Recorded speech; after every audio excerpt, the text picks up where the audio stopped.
Thank you, Mr. Montanari.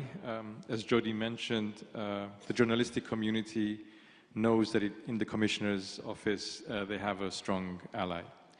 Now, I'd like to call to the stage Tavo Lumiste, Chair of the Council of Europe Steering Committee on Media and Information Society, and Artemisa Tatiana Kishke, Head of the Media and Internet Governance, Division Information Society Department, Council of Europe, to present the campaign of the safety for journalists. Thank you.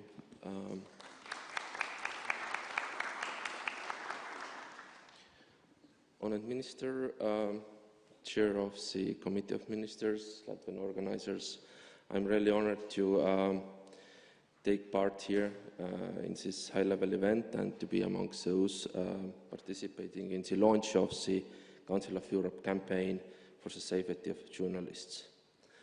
Please allow me to share with you some more information on the main features of this campaign.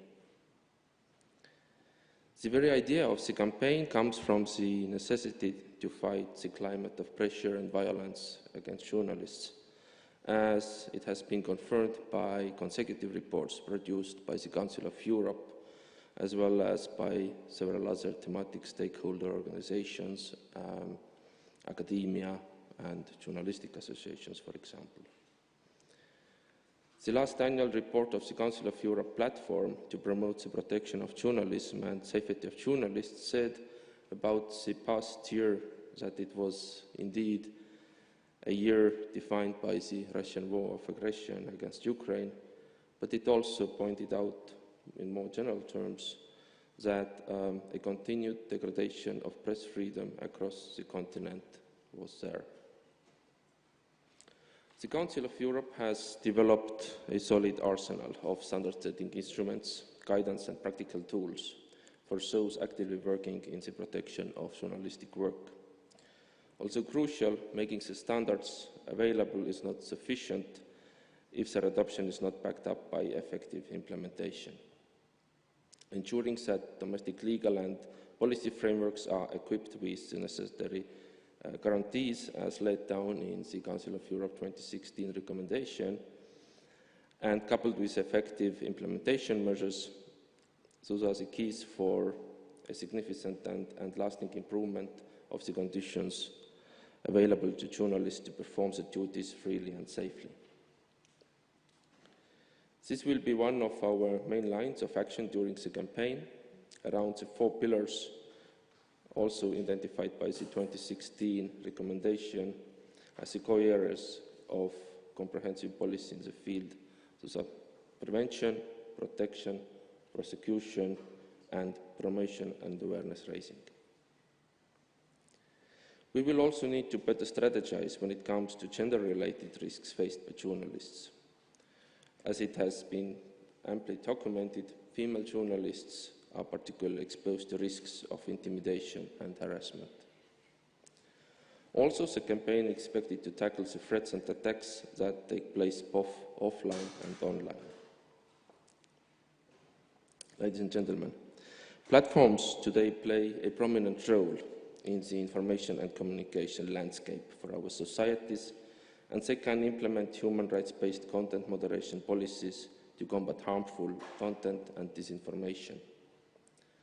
The states have the responsibility to provide adequate frameworks and guarantees to ensure that the online space is not used by the enemies of trustful journalism and as an environment in which pressure, threats and violence can target journalists without any restraint and without sanction. The work of journalists requires effective protection to respond to the multiple challenges posed by what we may call the normal situations. First, the safeguards need to be upheld in conflict situations and war, when the role of media is critical in providing public with accurate and timely information, and the work of journalists is fraught with dangers and risks. To address in a coordinated manner the great variety of national situations and priorities, states were invited to designate national focal points, as well as in the future national committees for the campaign. Tomorrow we will hold the first meeting of the national focal points appointed by over 2/3 of the member states to set goals and discuss strategies. And I think the high number of appointed national focal points is a clear sign of an achievement and gives us reasons to hope. The meeting tomorrow will be the first step in the dialogue that we intend to engage under the campaign for sharing experiences, best practices and lessons learned, both at the European level and at domestic level, where focal points are expected to convey the campaign messages and, together with competent national stakeholders, to give impetus to national efforts. On this occasion, tomorrow, practical guidance tools developed by the Council of Europe will be presented, as well as outstanding national initiatives that have already proved successful. Following the launch and throughout the duration of the campaign, Member States are expected to become its main actors. In more concrete terms, by designing comprehensive national action plans or strategies, or by developing, where appropriate, initiatives tailored to specific needs. The Member States are expected to gradually adopt or better implement practical protection measures, their own specific protection measures. This is what we call the national chapters of the campaign. The Friends of Free Media. The participation of journalists, civil society organizations, and all those likely to contribute will be crucial, both for the effectiveness of the actions undertaken and for their appropriateness and legitimacy.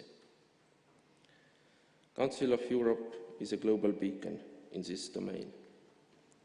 And I think we should also seek for more elaborated multi-stakeholder cooperation globally. There are different stakeholders who contribute in the field, for example, the Media Freedom Coalition, if we want to go to the global level. But also, I think quite relevant could be enhanced cooperation or at least interaction with the NATO Strategic Center here in Riga, as we all know that media is becoming more and more a weapon in nowadays. Regular review of the progress made and of the practical impact of the agreed approaches will be conducted by Member States and the Council of Europe together. This will enable us on both sides to improve or readjust the methods, approaches and support. Needless to say, a fair and meaningful assessment to measure progress requires the participation of everybody. To facilitate and support these processes, the Council of Europe will organize 4 thematic events. Those will take place annually, and those will take place around the 4 pillars of the 2016 recommendation. These will be the main annual happenings, enabling exchanges and experience sharing around each of the 4 pillars: prevention, protection, prosecution, and promotion on information, education, and awareness raising. Our hope is that this will help us to develop together, for each pillar, an enriched and detailed checklist of actions adaptable to national contexts and related action plans or strategies. In parallel with the campaign thematic events, the Council of Europe encourages Member States and all concerned stakeholders to put forward initiatives, convene exchanges, organize trainings and awareness-raising activities on issues of relevance for the safety of journalists, and share information about successful projects. The Council of Europe will be present to facilitate and provide support to such actions. Each Member State is encouraged to take steps according to its possibilities. This expectation is not to have all 46 Member States to advance at the same pace, but the campaign will praise every single meaningful effort. We obviously take the view that what is necessary in one state may well not be a priority in another. We have chosen to take a positive approach where every action counts. What is and should be a common priority for which Member States are invited to join the efforts is a sensible change in the attitude in societies with regard to journalists and their role. It will be crucial for a successful campaign to work on the perception of the public towards journalists. We should also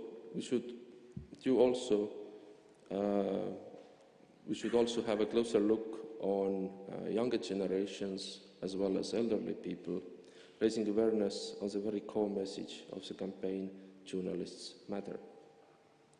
It may be ambitious, but the campaign wants to come forward as an opportunity to talk to the general public, to the society at large, so that each individual can understand and believe that by protecting journalists, we protect democracy and the free enjoyment of each one's rights. As Director Juncker mentioned, the closing event is to be held in 2027 and aimed at presenting the campaign's main outcomes and its legacy. Let me summarize by saying what we do see as the legacy of the campaign. What are the expected results of our joint action? So first, we seek for clear improvement with effective guarantees in national laws and policies for the protection of journalists and their safety. Secondly, a genuine respect, interest and concern for journalistic work among the public, which would be a great added value from a long-term perspective. Thirdly, increased cooperation and solidarity around this problem at national and pan-European level. And finally, thanks to the combined action of these factors, a society that offers in practice a healthy environment for journalists to fulfill their fundamental role to freely and in complete safety. So we look forward to working together towards these great goals. I wish you all a very interesting and forward-looking campaign and conference. Thank you very much. Thank you. Thank you, Mr. Lumiste. It was my mistake before. I thought that you would be jointly presenting the campaign, Artemisia, so I'm introducing you again. Artemisa Tatiana Kishka is the head of the Media and Internet Governance, Division Information Society Department, Council of Europe.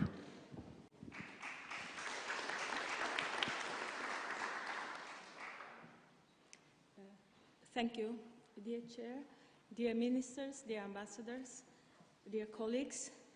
I'm going to talk today in my capacity as the Secretary of the CDMSI Committee, the Steering Committee on Media and Information Society of the Council of Europe, about the body in charge with the launch and coordination of the campaign for the safety of journalists. We gather today here to mark a significant moment in our collective commitment to promote the fundamental pillars of democracy, including freedom of expression. The decision to initiate the Council of Europe campaign for the safety of journalists was not taken lightly. It was born out of a growing recognition among member states that the safety of journalists continued to be under threat, under unprecedented threat, both online and offline. Journalists have been facing increasingly intimidation, physical violence, and even loss of life in the pursuit of their duty to inform the public. As already said, over the years, the Council of Europe has developed standards, has taken significant steps to protect the rights of journalists and ensure their safety.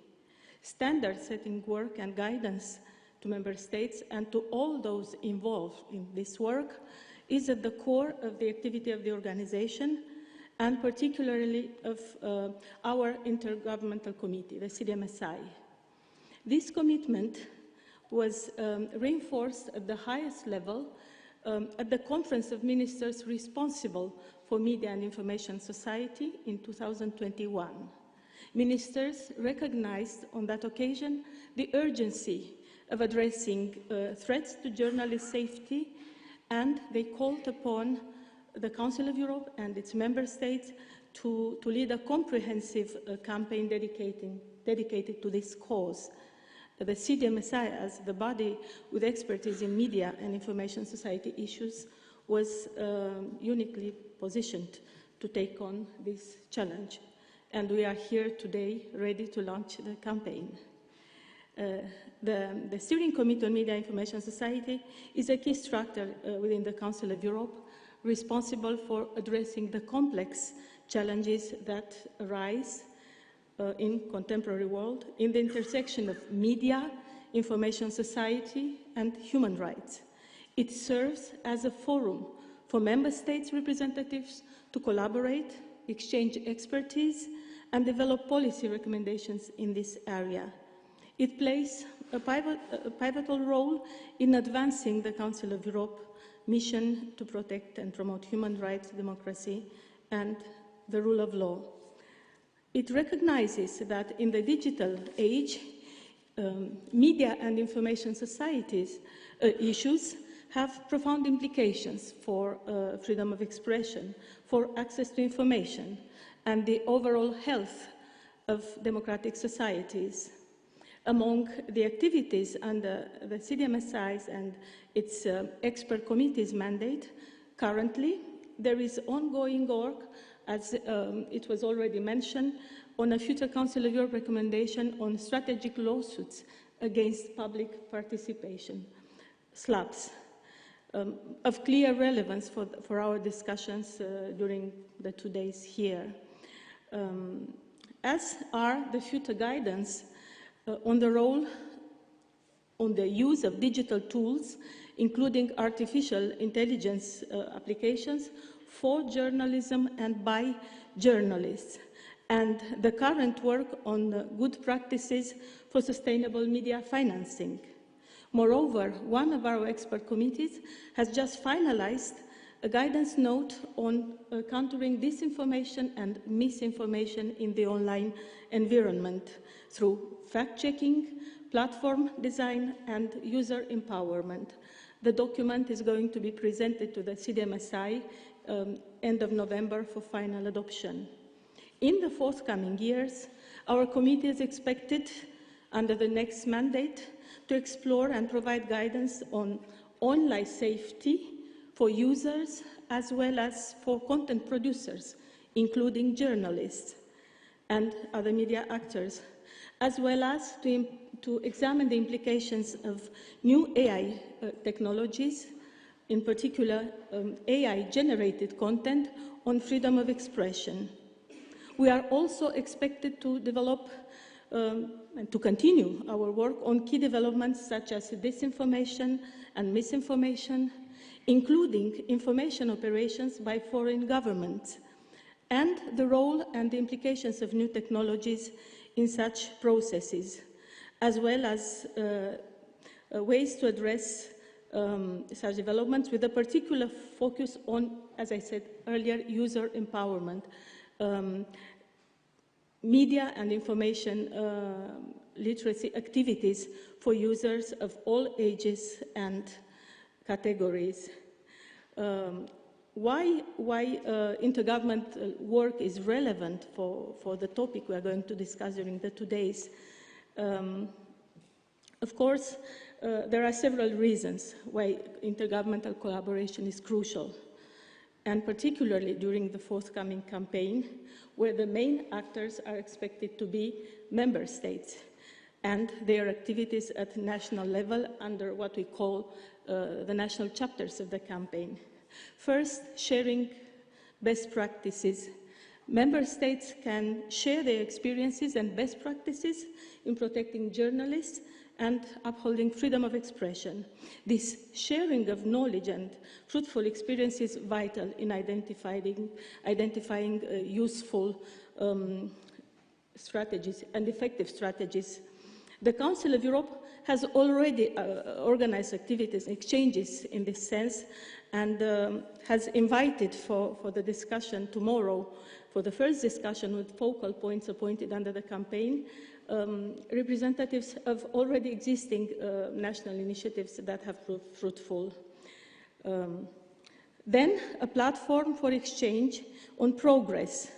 Intergovernmental bodies within the Council of Europe are also a platform for exchange, spotting gaps, discussing solutions, assessing progress and best practices, ensuring follow-up to previously elaborated standard-setting document. The CDMSI has been looking and will continue to look into the progress made by member states in implementing previous recommendations, such as the 2016 recommendation under the campaign. It has already engaged in follow-up activities in, for example, in relation to previous recommendation on the role and responsibilities of internet intermediaries, another topic of relevance from a wider perspective for the discussion today and tomorrow. And of course, creating common standards. Intergovernmental cooperation is where new standards are developed according to the needs that the practice show us. The CDMSI is always vigilant and has alerted the Committee of Ministers on new trends and developments in its field of action, and has proposed new instruments according to those needs. Finally, as already indicated earlier today, collaborative effort allow member states to put together resources, both financial and human, and this way to tackle the issue more effectively.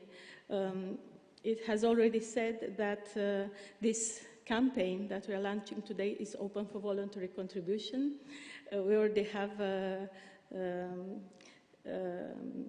good start, and I think this is a convincing way to provide support to the campaign and its goals.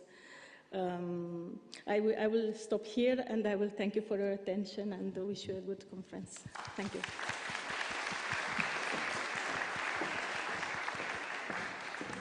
Thank you, Artemisa, and I hope states are listening and will contribute to this really important initiative. You've sat very patiently. We're going to break shortly, and then we will come back for a really powerful and important performance. We've heard this morning of the myriad threats faced by journalists, online harassment, particularly of women and those from minority communities, physical harassment, particularly when covering political events. We've heard about the legal threats. We've heard of the jailings of journalists.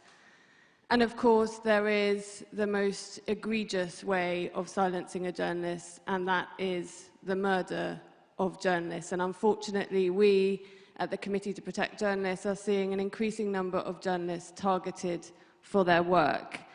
One of those who will be familiar to all of us is Daphne Caruana Galizia, who was murdered in Malta. We will be watching a performance after the break concerning her killing. It's really important that people are back here in good time, so the break is 20 minutes. Please have your coffees, go to the bathroom, but make sure you're back here because you will not be able to watch the performance unless you're seated here in the next 20 minutes. So thank you, enjoy the break, and we look forward to seeing you shortly. So 10:40. Thank you.